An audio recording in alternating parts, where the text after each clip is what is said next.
Alright, next up we have Phobos by Solkrieg from Geometry Dash. Once again, everybody, this is a Basterd's LFA, a layman-friendly analysis. I'm a professionally trained musician, a composer, and my objective here is to explain things in a way so that you don't have to be one to understand what is happening here, musically. So if you like the sound of that, make sure you're following the channel, subscribe to the channel, whatever term you want to use. Like the video, share the video, leave a comment, turn on notifications, become a member, one of them paid subscription things. Do not do it at your own expense. Do not put your economic well-being at risk to support this channel. I appreciate and love it when you give me money. Don't do it at your own expense. So, a couple of things. Number one, this is recorded offline. That's why there's no chat on the other side. This is from the bribe list. So if you want to be put on the bribe list, which gets priority, donate $5 or more, whether it is in super thanks or super chats or bits or PayPal, whatever it is. And yeah, there you go. That's entirely pay to win, so there's that. So yeah, I'm recording this one offline. I am still doing this on a single take to stay true to my format. And of course, the usual, this is my first time hearing this track, so I will be pausing a lot as I will be pointing things out as I hear them. And as I said, recorded on a single take, so I might stumble upon my words here and there. Stuff like that. So, with that being said, let's go. Let's see what we got. Phobos.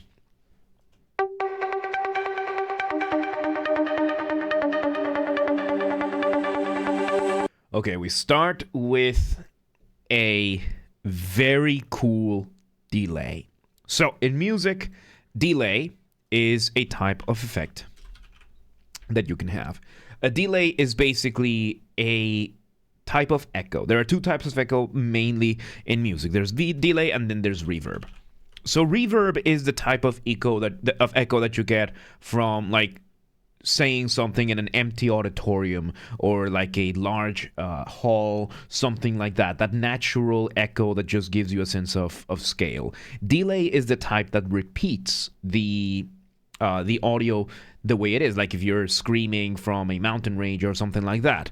And this can be done in many different ways. So what we have here is we are having that first note being played, and then the delay plays the same note a few more times. And we have the rhythm going on, but then when we play the next note, that is also going to have the echo going on as well. So once we start playing more than one note, the echoes are going to start overlapping with each other, which is the purpose of delay, usually to give you that really, really cool sense of cross echoes, whatever you want to call this, right? So let's see where this goes.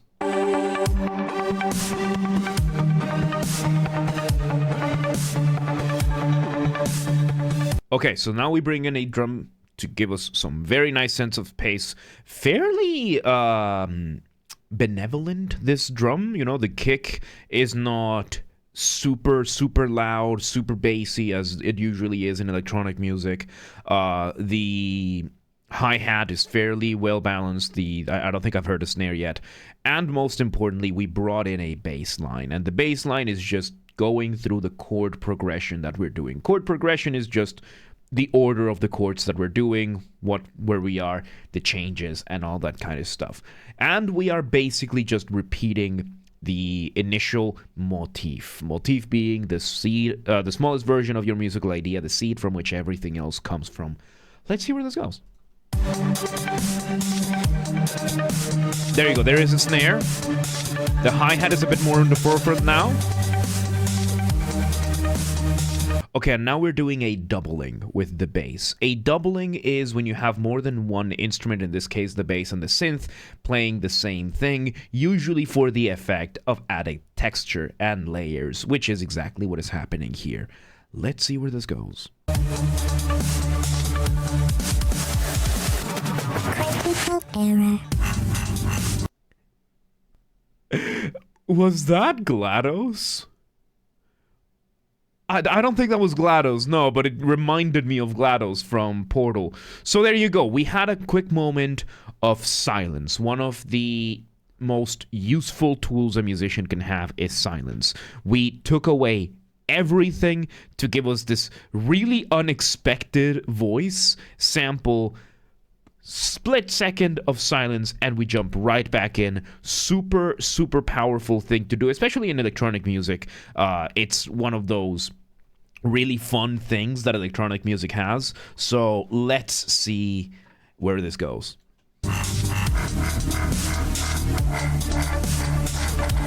Okay, now we have a bass with that extra rhythm.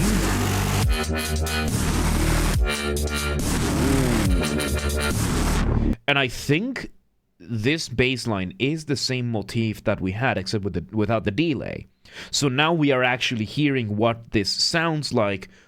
We are still hitting those same notes, and we're now changing the texture and the after rhythm, I guess we could call it, like the aftertaste of each iteration, but we are repeating the same thing. So that bass line we had last time was still the same motif. We are repeating the same musical idea, but we are changing the instrumentation, in this case, which samples we're using, and what rhythms we're getting after the note hits. So right now, what I'm seeing is that the motif is like these 3 notes, very much spaced out, and the motif is just these 3 notes, 3-4 notes going down like this, and the creative part is just everything that is happening in between those notes and how they go and how they are being explored.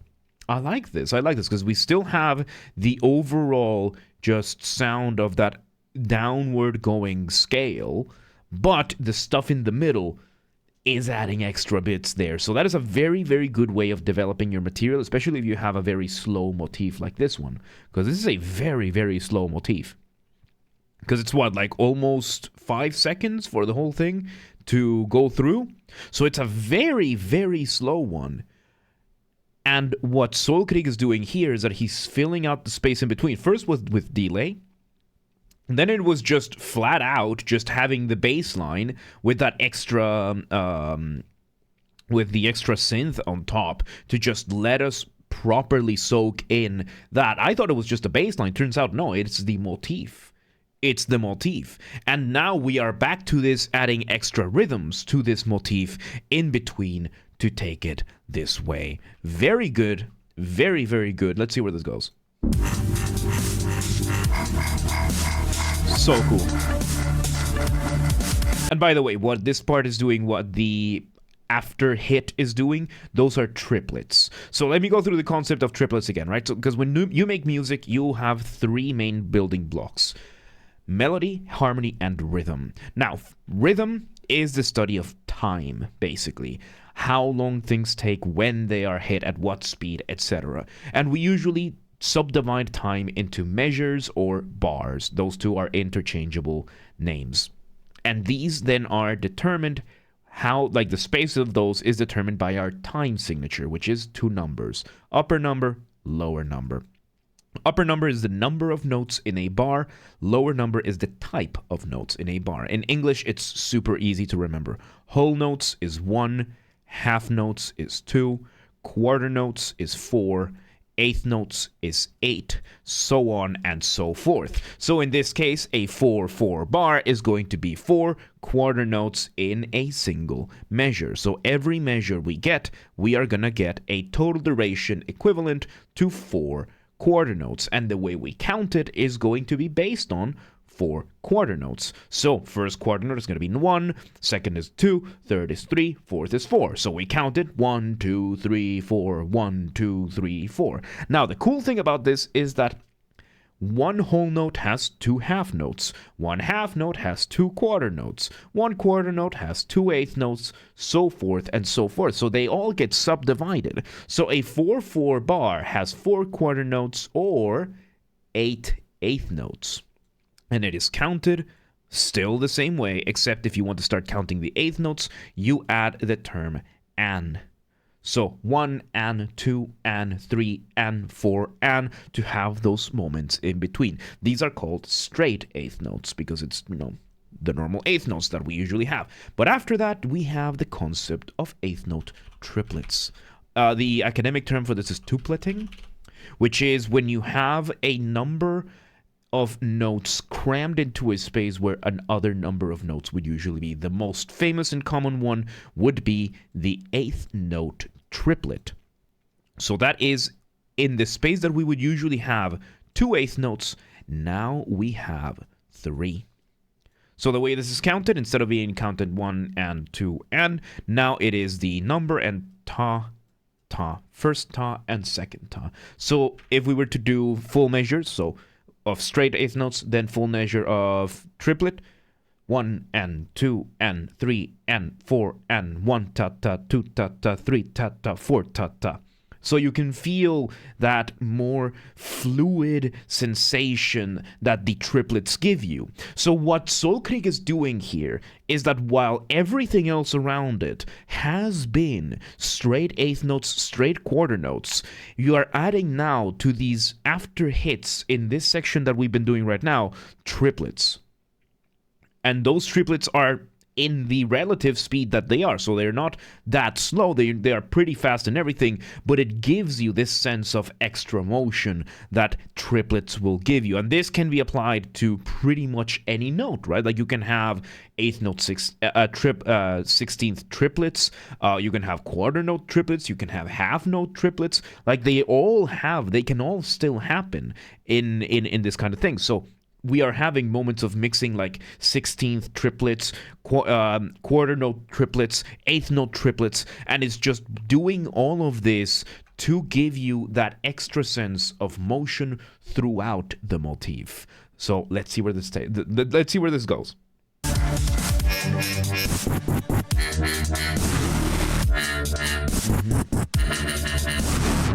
I like it. So now it is like this distorted thing. So we're having this weird moment of absence. So we're purposely replacing the notes with like static. And the note is still kind of there. So it's just another variation of this same loop that we're doing. And we're just exploring the different versions of this loop. So unless this changes, so I want to wait a little bit because I'm trying to figure out the structure here. Let's see where this goes, and then I'll be able to determine structure. Let's see.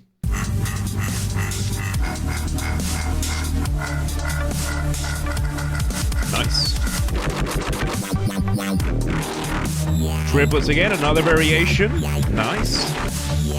Step forth and be recognized. Okay, we go off the ramp. Here we add another audio sample. Going off the ramp is a colloquial term that I use. Colloquial just means there is no academic or official term for this. It's just the way I'm explaining it in a colloquial way so that, it's easier to understand, it's easier to explain. So here we are doing a transition. We're transitioning from this section, which, depending on where we go, this might be section A. So when it comes to music, you have something called form. Form, which is just the structure of your music. In this case, we're doing an instrumental piece or track. So in this case, we are going to be dividing the sections with letters. So we are doing section A, which is what we just heard up until this point. So we had a little bit of an intro, which we could probably count as section A, but we had the intro a little bit right before the first audio sample that we heard, and now we have, not the audio sample, but like the talking sample that we heard. Now we had section A. If this is going the way I think it's going to go, we're going to be going towards section B, a contrasting section that still retains a good chunk of familiar material. We're just exploring it in a different way, kind of thing. And of course, going off the ramp is a way of transitioning between sections in which you are making your listener feel suspended up in the air, like they just went off a ramp at the mercy of inertia. And you do that by removing the drums, usually the bass as well. And in this case, we just remove everything. We replace with the audio sample over here of the talking. Let's see where this goes.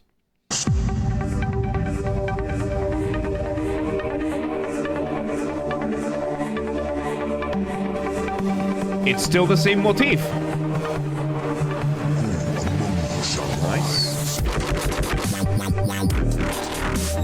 Okay, so I was wrong. Initially, I had the impression that this would be something else other than the A-B format. In this case, what we would call this, so far, So far, this could still change, but right now, this type of form or structure is called theme and variations. We had the initial theme given to us at the very, very beginning with that delay, which was kind of masked in a way, and now we've been doing variations, and every once in a while, we are introducing a break in between those as a very cool transition point. And then we're just completely exploring different variations, so it is the same musical idea over and over and over again, but we are re-exploring it, representing it in different ways. This is one of the trickier forms to use because it means you really need to explore things and you really, really want to bring in variation. The good thing about electronic music and in this kind of format that we're in right now is that he will be able, like Solkrieg will be able to bring some of the variations back and explore it and do like a very weird mix of like theme and variations plus like a binary or something like that. Like you can absolutely do this, but so far we are doing a very reduced version of a theme and variations. So reduction in music means, reduction means that you're speeding things up, because usually a theme and variations, the theme is going to take a lot longer than what it's taking over here, because right now it's been like 2 or 3 repetitions of the same thing and we jump onto the next variation. Usually in theme and variations it's going to be a lot longer. Like if you want to see a good example of theme and variations, of course there's Ravel's Bolero, and then there is Mozart's A vous dire maman. It's a piano it's not a sonata, but it's a theme and variations. You know, we all know this melody. Like everyone knows the melody. It's just that no one knows the name of the original. But it's bum bum bum bum bum bum bum bum bum bum bum bum bum bum bum. It's that melody right there. And Mozart just does a bunch of variations. He didn't invent the melody. It was a folk melody by then. But yeah, so now when we're doing a reduction in music means you're doing something faster. You are proportionately compressing it and making it faster. And in this case, it sounds like we're doing a theme and variations type of thing in a reduced manner. And we are making these big blocks of what could be like section A, what sounds like section A, section B. But at the end of the day, these are still theme and variations with just some transitions in between, which, pretty clever. Pretty clever. It allows you to really, really explore a single motif. And he's been doing a pretty good job so far. Let's see where this goes.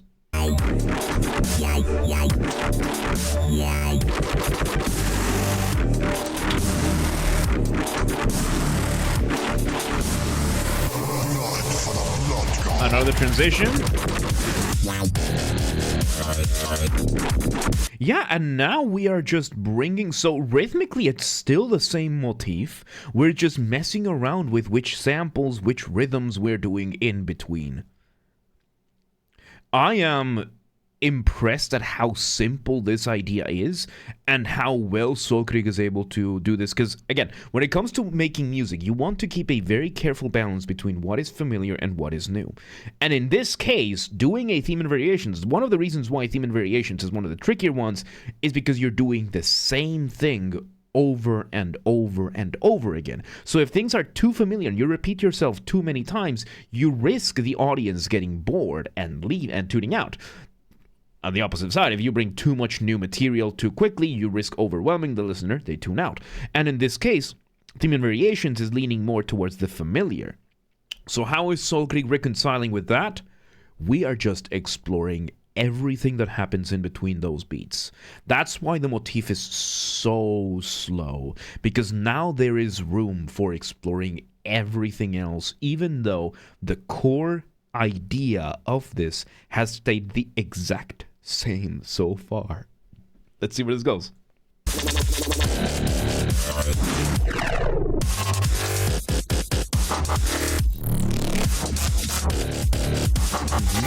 Nice. Triplets right there. And yeah, and sometimes you can hear that the note feels a little bit delayed because the instrument, and this is a very, very good case of instrumentation.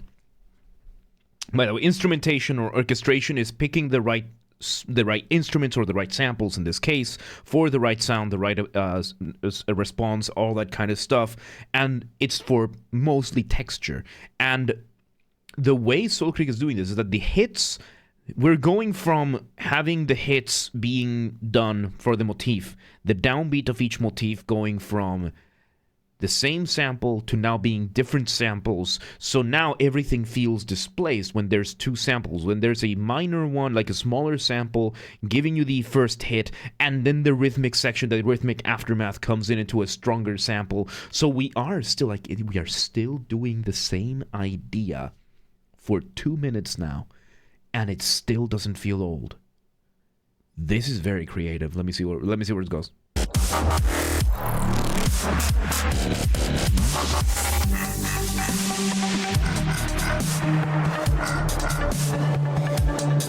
And I think for the first time in a long time, we bring back that first original motif the way it was, adding, I think it sounds like an extra synth just holding the chords. 2 minutes in to the 3.5 minute, we finally do what is called a recapitulation while we are still doing this exploration. Same exact musical idea. I am impressed. Let's see where this goes.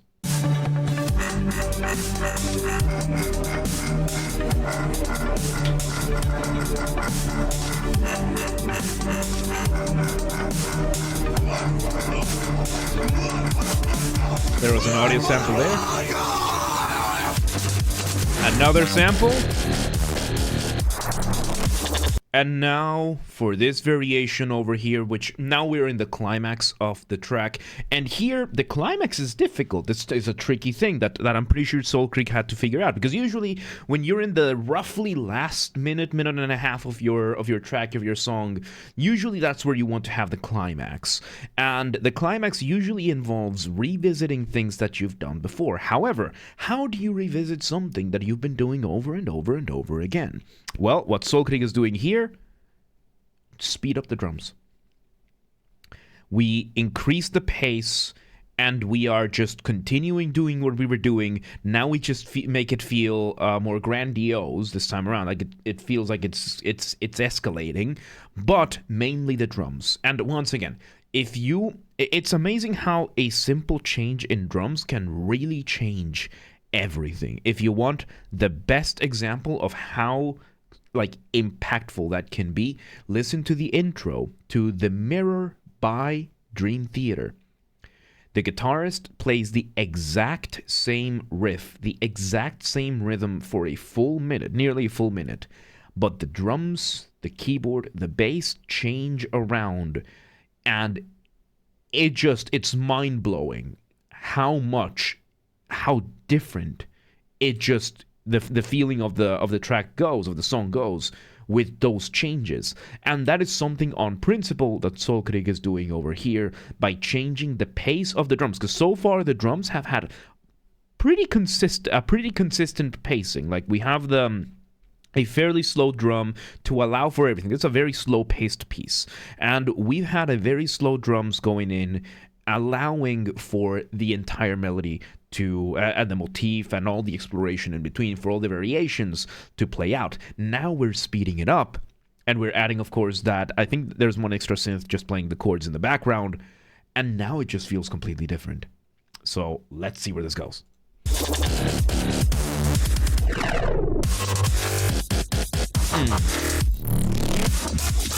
We're adding extra rhythm there as well, yeah.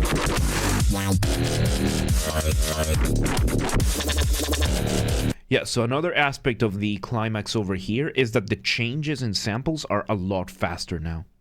They are a lot faster. Like before that, you might have like two samples, like two different contrasting samples. Now we're speeding it up to like 3 or even 4 per repetition, for every bar or something that is happening. So we are building up, we are increasing the pace of this whole thing without really doing it.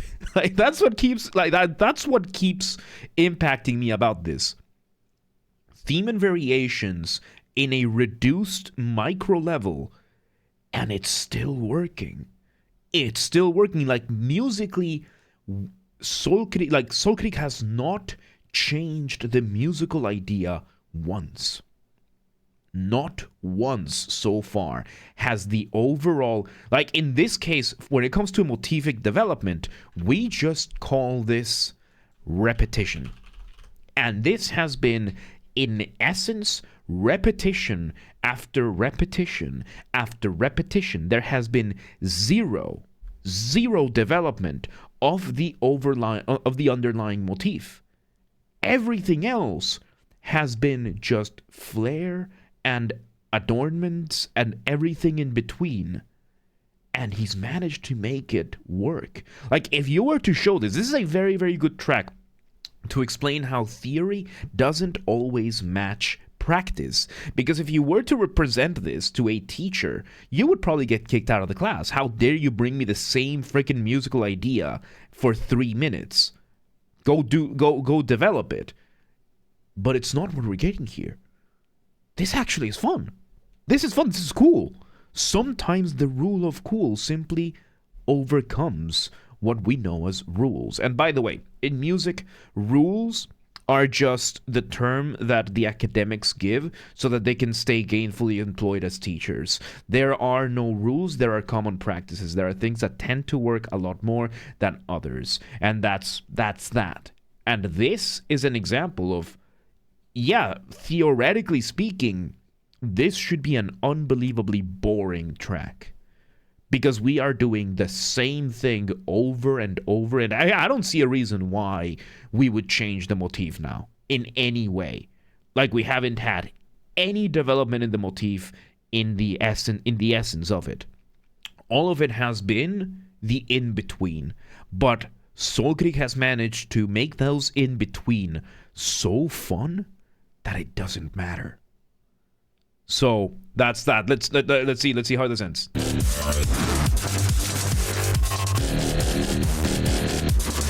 Speeding up the drums a little bit more.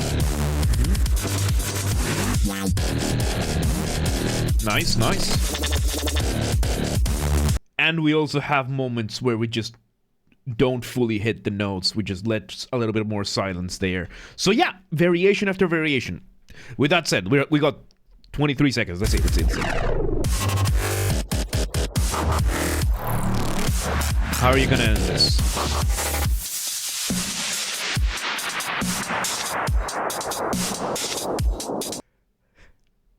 How are you gonna end this? You just remove the layers one at a time.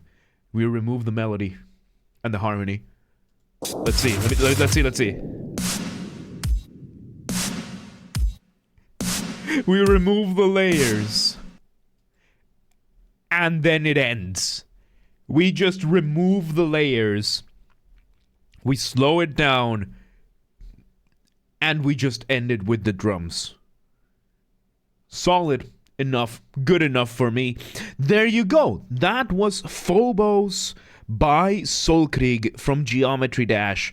What an example of how to engage in exploration of a motif. Not once in the entirety of the 3 minutes and 30 seconds of this track did the essence of the motif change. It was pure repetition for 3.5 minutes, which for most other tracks, this would 100% not work. But Solkrieg found a way to keep this engaging and entertaining enough and fresh enough. At no point did this feel like it was just repetition. Every single time something different was happening, even though we were doing the same thing. A very interesting and risky balance between the familiar and the new. There you go. Phobos by Solkrieg. Wow, that was awesome. And there you go. Once again, everybody, this has been a Basterd's LFA, a layman-friendly analysis. I'm a professionally trained musician, a composer, and my objective here has been to explain things in a way so that you don't have to be one to understand what's happened here musically. So, this is recorded offline, so thank you for watching. Make sure you're subscribed to the channel, follow the channel, whatever term you want to use. Like the video, share the video, leave a comment, turn on notifications, all that good stuff. Become a member, one of them paid subscriptions. Do not give me money by putting your economic well-being at risk. I love it when you give me money. Don't do it at your own expense. And if you want to listen to this without me interrupting every 3 seconds, I will be linking it down below. If you want to request a song, right now we're not live on stream, so if you want to request a song, go to the Discord server, go to the LFA requests channel, follow the instructions on the pinned messages. If you don't follow the instructions, Ava is gonna shout at you. It's got full authorization to do it. So just follow the instructions. And of course, if you want to catch the streams when they happen live, we aim for Monday through Friday, 6 p.m. Central European time. If you want to know what that time is in your local time zone, the links are available below to the Twitch channel and the Discord server. They both have the stream schedule showing in your local time zone. I just hit the microphone. They have them shown in your local time zone so that you don't have to worry about calculating or anything like that. And follow the gaming channel. We have a gaming channel where we put the VODs of the after shows that we do. I'm catching up with video games I should have played over the past 20 years, so it's pretty fun. It's been pretty fun so far, and you should totally that was my computer. You should totally check it out. So Games Are Basterd. It's linked down below, or you can just search, just copy paste my username, James Are Basterd, swap the J for a G, and you got it. So yeah, and with that, there you go. That was Phobos by Solkrieg. What a fascinating track. What a fascinating example of theme and variations. Really, really good stuff. But yeah, let's move on.